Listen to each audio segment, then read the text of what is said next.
George and Willie Muse were the grandsons of former slaves and the sons of tobacco sharecroppers born in Roanoke, Virginia in the 1890s. The two brothers were kidnapped as boys in Truvine, Virginia in 1899 by bounty hunters and forced into the circus. Upon their capture, they were falsely told that their mother was dead and that they would never return home. Their mother, Harriet, suspected her sons had been abducted, for it was common for bounty hunters to look for new freak show performers. But with nearly 100 traveling circuses in the country at the time, the chances of her laying eyes on her beloved boys were slim to none.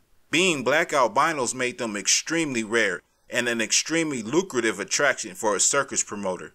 Their owners showcased the brothers in circuses where they were exploited for profit in a so-called freak shows. The Muse brothers became famous across the United States as Eco and Iko, the white Ecuadorian cannibals, the sheep-headed men, the sheep-headed cannibals, and the ambassadors from Mars. George and Willie were forced to grow their hair into massive dreadlocks, which, together with their white skin and bluish eyes, were exhibited as rarities.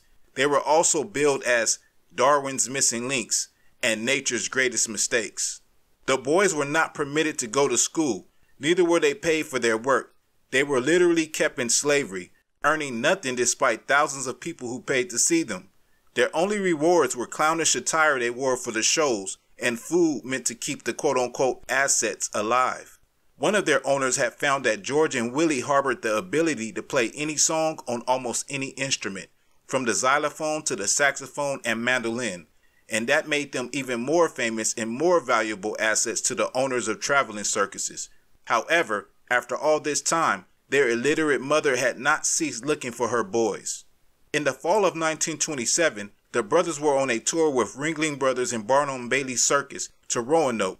Little did the boys know they were coming home, from which they had disappeared nearly 3 decades back. It came to their mother's attention that the greatest show on earth was in town, and she was determined to find them.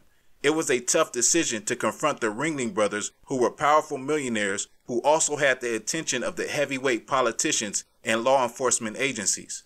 Harriet spotted her sons and went and had a seat in the back, and as the brothers started to perform, she started to walk up.